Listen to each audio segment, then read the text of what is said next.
తరువాతి వృత్తాంతాన్ని సూత మహర్షి ఇలా కొనసాగించాడు. ఓ మహర్షులారా!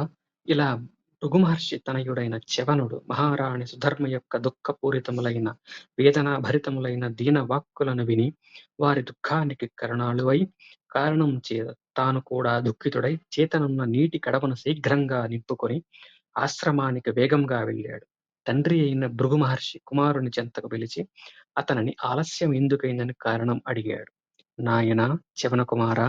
మార్గమధ్యంలో ఏదైనా అపూర్వమైన వస్తువును గాని చూచావా ఏమి? కడవతో నీరు ముంచి తీసుకురావటానికి ఇంత ఆలస్యం ఎందుకైంది? అని ప్రశ్నించాడు. అందుకు ఆ ఋషికుమారుడిలా బదులిచ్చాడు. ఓ తండ్రీ! సౌరాష్ట్ర దేశంలో దేవనగరమనే నగరాన్ని సోమకాంతుడనే పేరుగల మహారాజు పాలించేవాడు. చిరకాలము రాజ్యభోగాలననుభవిస్తూ వైభవంగా ధర్మబద్ధమైన ప్రజారంజకమైన పాలనను నిర్వహించాడు. ఇలా ఉండగా ఆకస్మికంగా అతనికి దారుణమైన కుష్ఠవ్యాధి సంప్రాప్తమైనదట.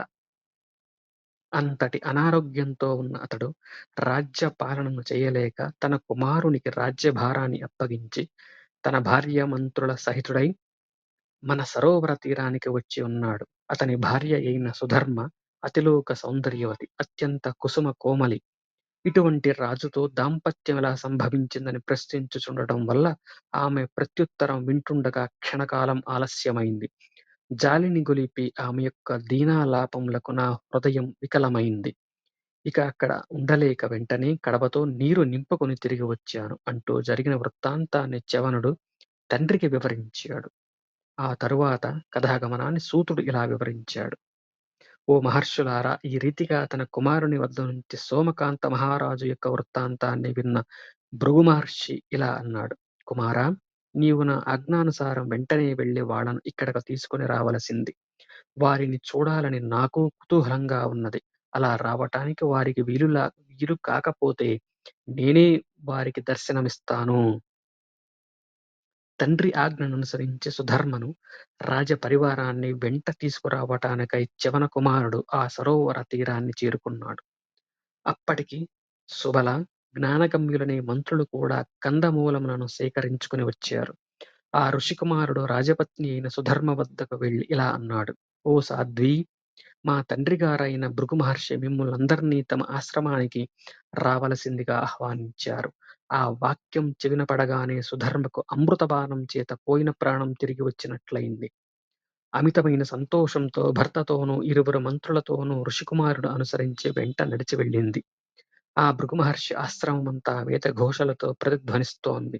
అనేక వృక్షాలతోనూ, లతలతోనూ, పక్షుల కిలకిలారావాలతో కూడి సుందర మనోజ్ఞ దృశ్యంగా కనబడింది. అపూర్వమైన ఆ ఆశ్రమ వాతావరణంలో పరస్పరం శత్రుత్వం వహించే జంతువులు కూడా తమ స్వాభావికమైన శత్రుత్వాలను వీడి సంచరిస్తున్నాయి. మలయ పవనాలు మందంగా ఆహ్లాదం గొలిపేవి గావిస్తున్నాయి. అటువంటి ప్రశాంతమైన, సుందరమైన పవిత్ర వాతావరణంలోకి ప్రవేశించి మద్యంతిన మార్తాండుడిలా వెలిగిపోతున్న ఆ భృగుమహర్షి సన్నిధానం చేరుకొని ఆ రాజదంపతులు అమాత్య సహితంగా వారికి సాష్టాంగ దండ ప్రమాణాలు ఆచరించారు. అప్పుడు రాజైన సోమకాంతుడు వినయంగా ఇలా అన్నాడు. ఓ ఋషివర్యా! మీ దర్శన భాగ్యం చేత నేడు నా తపస్సు ధన్యమైంది. బ్రాహ్మణాశీస్సులు నిజమైనాయి. నే చేసిన దాన ధర్మములు కూడా సఫలమైనాయి. ఈనాటి వరకు నా జన్మ పునీతమైంది.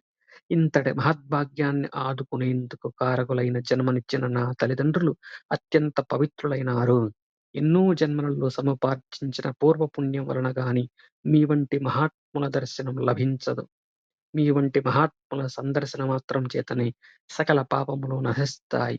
ఎంతో ఉన్నతి, మంచి అభ్యుదయము, శ్రేయస్సు ఒనగూరుతాయి. ఓ మునీంద్రా! భూత భవిష్యత్ వర్తమాన కాలములలో మూడింటా మీ సందర్శనం జీవులను పరమ పునీతులను చేస్తుంది. ఇక నా వృత్తాంతము మీకు చెబుతాను. ఓ ద్విజేంద్ర! సౌరాష్ట్ర దేశంలోని దేవనగరానికి రాజైన చిరకాలం ధర్మపాలనం చేశాను. దేవ బ్రాహ్మణ పూజలతోనూ, సాధువులను, సత్పురుషులను ఉచిత రీతిన సత్కరిస్తూనూ పరిపాలిస్తుండగా ఏ జన్మలో చేసిన పాపం వల్లనో నాకు అతి హేయమైన ఈ కుష్ఠవ్యాధి సోకింది. దీనికి ప్రతిగా ఏమి చేసినా నివారణ కావటం లేదు. మార్గాంతరం లేక రాజ్యాన్ని విడిచి కడు దీనులమై ఆశ్రిత కల్పతరులై తమను శరణు వేడటానికి వచ్చి ఉన్నాము. తమ ఆశ్రమంలో జంతువులు పరస్పరం తమ తమ సహజ వైరాన్ని వీడి అన్యోన్య మైత్రితో మెలుగుతుండడం చూచి ఆశ్చర్యంతో మహిమాన్వితమైన మిమ్ములను శరణు వేడి రక్షణ కోరి ప్రార్థింపవచ్చాము. ఓ మహర్షులారా! సోమకాంత మహారాజు యొక్క మాటలు విన్న భృగు మహర్షి హృదయం దయతో అర్ధమైంది. ఒక్క క్షణం అర్ధనిమీలిత నేత్రాలతో ధ్యానస్థుడై ఆ రాజుతో ఇలా అన్నాడు: ఓ మహారాజా! విచారించకు. నీ దురవస్థకు చేయవలసిన దోష నివారణ గురించి చెబుతాను. నన్ను ఆశ్రయించిన ఏ ప్రాణి దుఃఖాన్ని పొందదు. నీవు జన్మాంతరంలో చేసిన ఏ పాపం వల్ల ఇట్టి దురవస్థ పాలైనావో చెబుతాను. మీరు చిరకాలపు ప్రయాణం చేయటం చేత ఆకలి దప్పులకు లోనయ్యున్నారు.